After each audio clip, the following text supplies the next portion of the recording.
video part 1, kita belajar. Anda bertanggung jawab terhadap diri sendiri. Anda bukanlah penumpang yang takdirnya ditentukan oleh si pengemudi, tapi Anda adalah pengemudi yang menentukan takdirnya sendiri. Sekarang kita belajar. Anda di dalam sebuah tim, dan Anda punya pengaruh terhadap mereka. Seberapa besar pengaruh Anda ditentukan oleh hubungan Anda. Berarti, kemampuan bergaul Anda dengan orang lain menentukan seberapa sukses hubungan Anda. Hubungan itu sesimpel menyapa orang asing. Beberapa bulan ketika Anda bertemu lagi, orang itu akan menyapa Anda. Perilakunya baik. Coba ditukar. Saat ketemu orang asing Anda mengacungkan jari tengah. Ketika bertemu lagi, jangankan menyapa orang itu akan menghindar. Misal orang itu adalah bos dari tempat kamu kerja. Atitudemu akan minus dan diusir. Hubungan itu berlaku seumur hidup dan tak dilupakan. Karenanya dendam bertahan sampai mati. Menepati janji itu bisa langsung membuat hubunganmu sangat baik. Kayak menyetor 1 juta ke bank tabunganmu langsung banyak. Jika Anda membuat hubungan buruk setara minus 1 juta, cukup bayar 1 juta lebih 1 perak dan hubunganmu jadi baik. Ketika Anda melakukannya, mungkin orang itu bilang ngapain sih? Pergi sana, gak usah sok baik. Itu adalah tantangan. Lanjutkan saja. Sekolah saya menerapkan sistem di mana 9 orang dengan penilaian terburuk di kelas akan dikeluarkan. Di kelas pintar-pintar persaingan ketat. Saya melihat sekeliling, mengira-ngira 9 orang itu. Ada seorang anak berkomentar bodoh, dalam hati saya, bagus 8 orang lagi. Terkadang saya merasa nggak mau bagi-bagi ide ke kelompok belajar saya. Takut yang dapat pujian orang lain. Perasaan seperti itu terus menggerogoti dari dalam. Menang-menang. Saya dan orang lain bisa menang. Ide aneh yang jadi jalan keluar. Pertama kita bedakan menang-menang dengan menang kalah, kalah menang, kalah kalah. Mari dan ibunya berdebat. Bu, saya pakai mobil ya. Enggak Mari, ibu harus ke pasar. Ibu gak pengertian, masa temanku selalu mie jemput. Kan kamu ngeluh gak ada apa-apa di kulkas. Ibu gak adil makan mobil terus. Ya, pakeklah. Mari menang dan ibu kalah. Bagaimana perasaan ibunya? Jika ibu dendam bagaimana? Kalau kemenangan diibaratkan sepotong kue, menang adalah siapa yang ngambil paling banyak. Kita selalu berpikir bagaimana cara ambil paling banyak. Dan kesenangan hanya berdasar dari memiliki lebih banyak. Kalah menang itu sengaja kalah untuk membiarkan orang menang. Daripada ada perselisihan, kekerasan, marah-memarahi, dibenci. Lebih baik berpura-pura bodoh lalu mengiyakan. Kamu benar, saya salah, idemu bagus, oh siap dilaksanakan. Terlihat damai tapi orang yang kayak gini adalah keset. Gak dipedulikan dan diinjak-injak. Jenny melakukan ini terhadap ibunya. Apa yang dibilang ibu dia iakan karena lebih mudah daripada bertengkar meski. Hal itu menyakiti hatinya. Suatu hari mereka berteleponan. Jenny bicara tentang tugas sekolah. Ibu bilang, wah bagus sekali. Sekarang kembali dan mengepel lantai. Bendungan kesabaran Jenny hancur. Ia mencurahkan semuanya. Ya gimana gak gini? Ibunya itu loh malah nyuruh ngepel bre. Kalau saya kalah, akan kutarik kamu bersamaku. Enak aja mau menang. Ini biasanya terjadi ketika menang kalah bertemu menang kalah. Salah satunya akan menang dan satunya lagi akan balas dendam. Yang balas dendam pikir dia menang, tapi keduanya sama-sama kalah.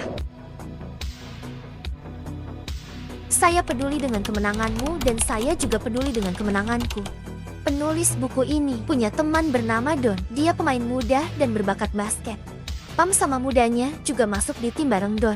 Don terkenal dengan tembakan jarak jauhnya. Dia dapat banyak pujian. Iri dengan itu, Pam melakukan sesuatu. Saat tanding, dia sama sekali tidak mengoper Don. Don marah dong. Padahal tahu ini penembak jitu. Si Pam ini satu tim tapi bertingkah. Mulailah Don menyusun rencana balas dendam. Beberapa hari kemudian, pertandingan dimulai. Basket di Don, siap balas dendam. Tapi suara ayahnya dengan keras, oper Pam, oper Pam. Don bingung balas dendam atau oper, dan dia oper bolanya ke Pam. Pam sedikit terkejut, dia menembak dan cetak skor. Don tiba-tiba merasakan kegembiraan atas keberhasilan orang lain. Lanjut, walau punya kesempatan menembak, Don tetap mengoper Pam, tim mereka unggul. Lalu di babak berikutnya, Don kaget Pam mengopernya. Keadaan berubah menjadi kerjasama. Dengan hasil akhir, tim mereka menang. Don memasukkan bola lebih banyak dari sebelumnya. Don dan Pam menjadi terkenal. Menang-menang berarti tidak ada kalah, lalu ingin balas dendam, atau berpura-pura bodoh dan mengiyakan. Tapi saya mendapat kemenangan lebih baik dan kamu juga sama. Bersaing. Ini bagus. Kita punya tolak ukur seberapa jauh saat ini. Bersaing punya dua sisi. Sisi gelap, kalau tujuannya untuk juara satu, membuat kita menempatkan diri di atas orang lain untuk menang. Sisi terang, kalau tujuannya bersaing dengan diri sendiri. Stop membandingkan. Hidup itu seperti lintasan rintangan besar, setiap orang memiliki lintasannya sendiri, yang dipisahkan oleh tembok tinggi dari lintasan lainnya. Lintasan Anda dilengkapi dengan rintangan khusus yang dirancang khusus untuk pertumbuhan pribadi Anda. Apa gunanya memanjat tembok untuk melihat seberapa baik tetangga Anda melakukannya, atau untuk membandingkan rintangannya dengan rintangan Anda sendiri? Mungkin orang lain kayak pohon poplar yang tumbuh seperti rumput liar saat ditanam, dan Anda adalah pohon bambu yang tidak menunjukkan pertumbuhan selama 4 tahun, tapi kemudian tumbuh 30 meter dalam 5 tahun.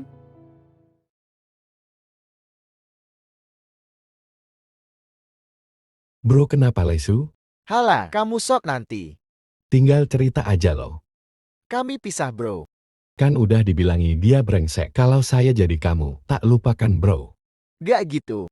Ingatkan tahun lalu, saya juga gitu. Saya ngerti bro. Kan kamu malah adu nasib. Sudahlah, udah saya bilang gak gitu kok. Kebanyakan dari kita kayak gini, Superman yang menjebol dinding dan berusaha memecahkan seluruh masalah tanpa paham apa masalahnya. Siapa yang mau bicara sama orang ini?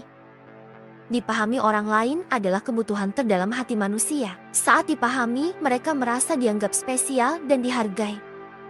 Saat itu juga mereka akan melepaskan pertahanannya. Mereka akan bicara lebih dari yang ingin Anda dengar, dan mereka akan terbuka oleh apapun yang Anda katakan. Mendengarkan palsu. Ada 4 model. Pertama, berpura-pura. Biarkan orang bicara dan pura-puralah mendengar. Tambahkan bumbu seperti ya, oh, hebat, keren. Kedua, menghakimi. Orang tidak ingin dihakimi, tapi ingin dipahami. Saat orang berbicara, kita sibuk menilai apa yang mereka katakan, berdasar apa yang menurut kita baik tanpa peduli perasaannya. Ketiga, menasehati. Ini adalah nasihat yang diambil dari pengalaman sendiri. Saat saya seumurmu, kalau saya jadi kamu. Keempat, menyelidiki.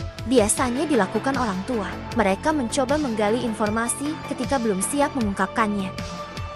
Mendengar asli. 53% komunikasi berasal dari bahasa tubuh, 43% intonasi, dan hanya 7% yang terkandung dalam kata-kata. Gak masalah, kamu bisa pergi sekarang. Gak masalah, kamu bisa pergi sekarang. Dua kalimat tersebut sama, tapi berbeda kan? Cara pertama memahami adalah mendengar apa yang tidak mereka katakan. Kedua, jangan pakai sudut pandangmu. Setiap orang punya sudut pandangnya sendiri. Misal sudut pandang adalah kacamata berwarna, maka setiap orang memakainya dengan warna yang berbeda-beda dan tak ada yang sama.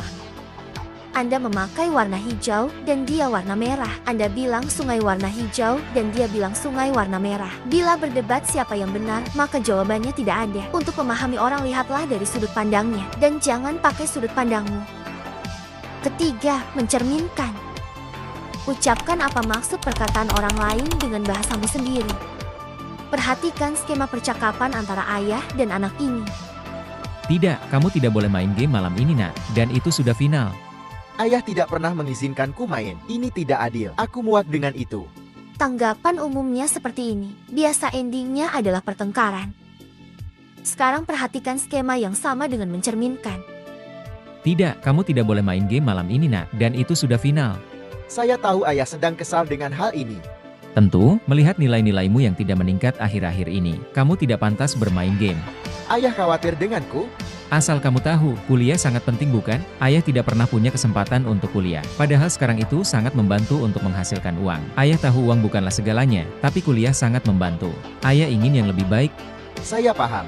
Kamu sangat cakap, sampai-sampai ayah khawatir kalau kamu tidak serius belajar. Oke, kamu boleh main game asal janji mengerjakan PR MU. Lihat dengan mencerminkan, anak mampu mengungkap masalah sebenarnya. Ayah gak melarang main game, tapi khawatir tentang masa depannya dan sikapnya yang santai terhadap sekolah. Begitu dia merasa bahwa anaknya memahami betapa pentingnya hal itu, dia melepaskan pertahanannya. Kata-kata ini dapat membantu Anda untuk mencerminkan. Saya tidak dapat menjamin bahwa mencerminkan selalu menghasilkan hasil yang sempurna. Ayah mungkin akan menjawab, ayah senang kamu mengerti apa yang ayah maksud nak. Sekarang, kerjakan PR-mu. Namun, saya dapat menjamin bahwa mencerminkan akan langsung meningkatkan hubungan jauh lebih baik. Kayak menyetor uang 1 juta kembang.